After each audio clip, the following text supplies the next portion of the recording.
అన్ని సోమవారాలను శివుని రోజుగా పరిగణిస్తున్నప్పటికీ కార్తీక మాసంలోని సోమవారం స్కంద పురాణం ప్రకారం ప్రత్యేకమైనది. శివుని పేర్లలో ఒకటైన సోమేశ్వరుడు ఆయన జడల మీద సోమాని చంద్రవంకను ధరిస్తాడు. కార్తీక సోమవార వ్రతం యొక్క సాధారణ ప్రక్రియ రోజంతా ఉపవాసం ఉండి రుద్రనామకం మరియు రుద్ర చమకం జపిస్తూ రుద్రాభిషేకం చేయాలి. తరువాత నక్షత్రాలను చూసిన తర్వాతనే భోజనం చేయాలి. ఈ వ్రతాన్ని అనుసరించే వ్యక్తి ఈ లోకంలో అనేక సుఖాలను అనుసరించి చివరకు కైలాసానికి చేరుకుంటాడు. చంద్రుడు ఈ వ్రతాన్ని అనుసరించి తన చంద్రుని రూపాన్ని పొందాడని చెబుతారు. చంద్రుని పేర్లల్లో ఒకటి సోమము. అలాగే ఉమాదేవతతో కూడిన శివుని నామాలలో ఒకటి కూడా సోమము. చంద్రుడు గౌరీ మరియు శంకరులను నమస్కరించి ఈ వ్రతాన్ని సోమవార వ్రతమని పిలువమని కోరాడు. ఈ వ్రతాన్ని అనుసరించే వారి కోరికలు భగవంతుని దయలో నెరవేరాలి మరియు చివరికి విముక్తి పొందాలి అని శివుడు తన వరం ప్రసాదించాడు. కార్తీక సోమవారాల్లో ఏకాదశ రుద్రాభిషేకం చేయడం శుభప్రదంగా భావిస్తారు. అందువల్ల చాలామంది శివభక్తులు ఏకాదశ రుద్రాభిషేకం చేస్తారు. ఇంట్లో చేయలేని వారు శివాలయాలలో రుద్రాభిషేకం చేస్తారు. కార్తీక మాసంలో శివుని శక్తులు సమృద్ధిగా లభిస్తాయని నమ్ముతారు. పవిత్ర గ్రంథాల ప్రకారం ఈ నెలలో శివుడు అనంతమైన అగ్ని రూపంలో కనిపించాడు. అలాగే చంద్రుడికి శివుడితో ప్రత్యేక సంబంధం ఉంది. సోమవారాలను పాలించే గ్రహం చంద్రుడు మరియు సోమవారాలు శివుడికి కూడా శుభప్రదమైనవి కాబట్టి కార్తీక సోమవారాలు పరమాత్మ ఆరాధనకు అత్యంత గౌరవనీయమైనది. పురాణాల ప్రకారం చంద్రుడు అనసూయదేవి సుతుడు, దత్తాత్రేయునికి సోదరుడు, స్వయంగా మహాశక్తి సంపన్నుడు. అందుకే భూమి మీద ఉన్న ఔషధాలకు చంద్రుడు అధిపతిగా మారాడు.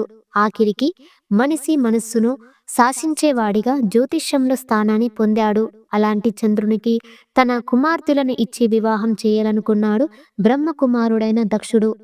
దక్షునికి 27 మంది కుమార్తెలు.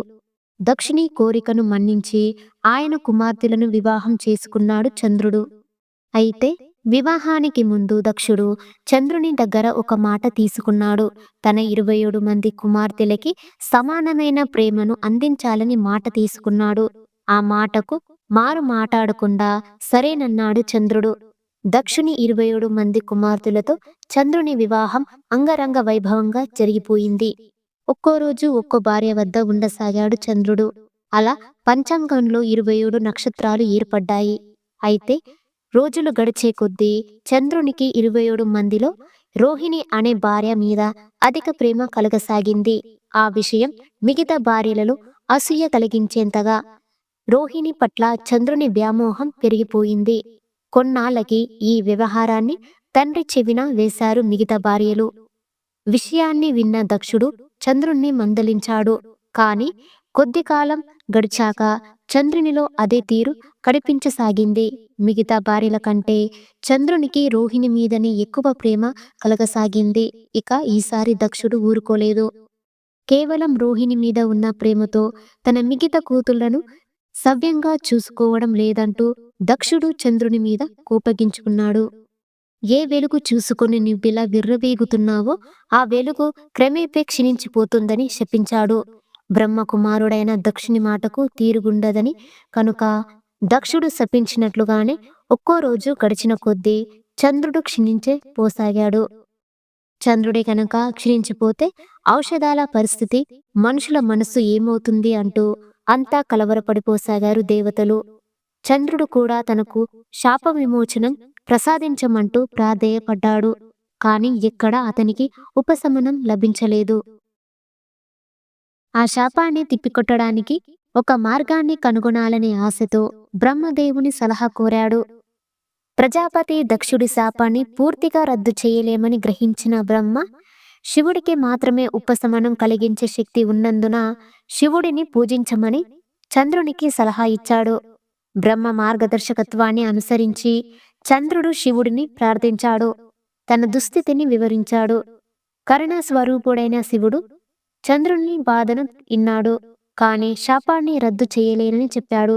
అయితే శివుడు సామరస్యాన్ని పునరుద్ధరించడానికి ఒక పరిష్కారాన్ని కనుగొన్నాడు. శివుడు చంద్రునిని ఆశీర్వదించి అతనికి చక్రీయ పునరుద్ధరణ ప్రక్రియను, చంద్రుని క్షీణదశలను ప్రసాదించాడు. క్షీణదశ అంటే కృష్ణపక్షం అని. కృష్ణపక్ష సమయంలో అంటే ఇది దక్షుని శాపం యొక్క ప్రభావాలను చంద్రుడు తన ప్రకాశాన్ని కోల్పోతాడు. కానీ శుక్లపక్షం సమయంలో ఇది శివుని దైవిక కృప మరియు పునరుద్ధరణ వలన చంద్రుడు తన ప్రకాశాన్ని తిరిగి పొందుతాడు. ఈ ఖగోళ చక్రం చంద్రుడు ఎప్పటికీ పూర్తిగా అదృశ్యం కాకుండా చూసింది. ప్రకృతి సజావుగా పనిచేయడానికి వీలు కల్పించింది. శివుని రక్షణ మరియు దైవిక కృపకు గుర్తుగా శివుడు చంద్రుని తన తలపై ఉంచుకున్నాడు. పక్షం రోజుల పాటు చంద్రుని ప్రకాశాన్ని పునరుద్ధరించాడు మరియు చంద్రుడు ఎల్లప్పుడూ తన దైవిక ఆశ్రయంలో ఉంటాడని సూచిస్తుంది. శివపురాణం ఈ సంఘటనను శివుడు విశ్వ సమతుల్యతకు శాశ్వత సంరక్షకుడిగా మారిన క్షణంగా వర్ణిస్తుంది. శివుని తలపై చంద్రవంక కాలం, పునరుద్ధరణ మరియు మానసిక స్థిరత్వాన్ని చిహ్నంగా పనిచేస్తుంది. శివుని ఈ దైవిక జోక్యం చంద్రుణ్ణి పూర్తిగా విలుప్తం కాకుండా కాపాడటమే కాకుండా చంద్ర చక్రాన్ని కూడా స్థాపించింది. చంద్రుడు వృద్ధి చెందుతూ క్షీణిస్తూ ప్రకృతిని మరియు మానవ చైతన్యాన్ని ప్రభావితం చేస్తూ ఉండేలా చూసుకుంది. భూమిపై జీవనాన్ని నిలబెట్టడంలో చంద్రుడు కీలక పాత్ర పోషిస్తాడు. కాబట్టి కర్మ నియమాన్ని గౌరవిస్తూ చంద్రుడు తన ఖగోళ విధిని కొనసాగించడానికి వీలు కల్పించే విశ్వ సమతుల్యతను శివుడు రూపొందించాడు.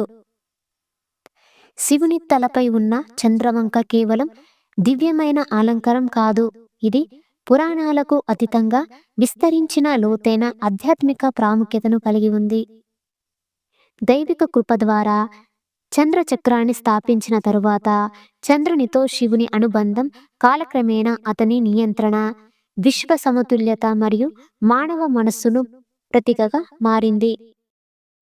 శివుడు చంద్రుని మనుగడను నిర్ధారించాడు. అలా చేయడం ద్వారా విశ్వం యొక్క సహజ సామరస్యాన్ని నిలబెట్టాడు.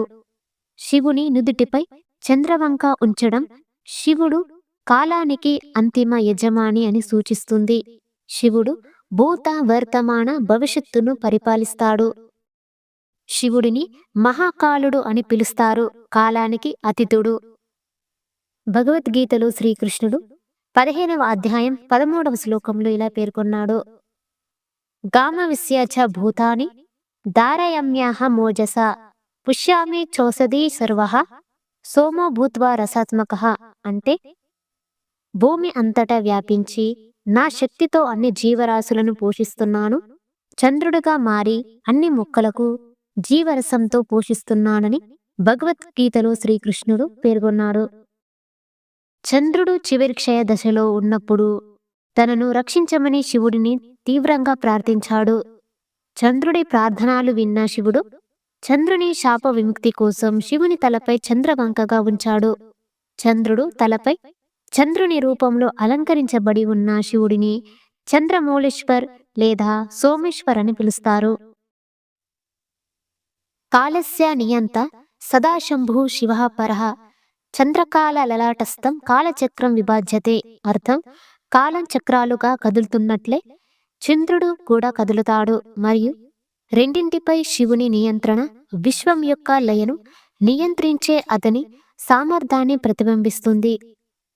శివుని తలపై ఉన్న చంద్రవంక కేవలం ఒక ఖగోళ చిహ్నం మాత్రమే కాదు, ఆధ్యాత్మిక దీపం, సమయం, ఆలోచనలు మరియు భావోద్వేగాలు మనల్ని నియంత్రించడానికి ఉద్దేశించబడిన మానవాళికి గుర్తు చేస్తుంది. క్రమశిక్షణ మరియు భక్తితో మనం వాటిన్నింటినీ అధిగమించవచ్చని శివుడు బోధిస్తాడు. కార్తీక మాసంలో సోమవారం నాడు శివుడు చంద్రునికి ఈ వరం ఇచ్చాడని, అందువల్ల కార్తీక మాసంలో సోమవారాలు శివుణ్ణి పూజించి ఆశీర్వాదాలు తీసుకోవడానికి ఈ సోమవారాల వ్రతం చేస్తారు. చాలామంది శివ భక్తులు కార్తీక సోమవార వ్రతం పాటిస్తారు. అన్ని సోమవారాలలో శివునికి ప్రత్యేక పూజలు చేస్తారు. ఉపవాసం తెల్లవారుజామున ప్రారంభమై చంద్రుని దర్శనంతో ముగుస్తుంది. రోజంతా భక్తులు పంచాక్షరి మంత్రం మరియు శివుడిని స్తుతించే ప్రార్థనలు వంటి శివ మంత్రాలను జపిస్తారు. వండిన క్షీరాన్నం మరియు పువ్వుల శివునికి అర్పిస్తారు.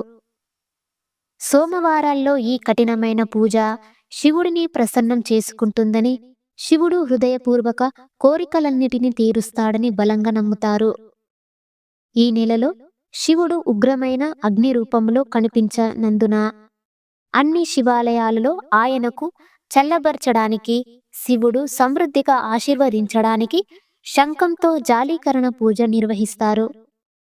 మంగళకరమైన కార్తీక సోమవారం వలన రోజులలో శివుడిని ప్రసన్నం చేసుకొని వ్రతం ఆచరించడం వల్ల మంచి జీవిత భాగస్వామి పొందుతారు. మంచి ఆరోగ్యం, సంపద, శ్రేయస్సు మరియు ఆశీర్వాదం పొందుతారు. ప్రశాంతమైన వ్యక్తిగత మరియు వృత్తిపరమైన జీవితాలు, పాపాల నుండి విముక్తి, అంతర్గత శాంతి మరియు మోక్షాన్ని పొందుతారు.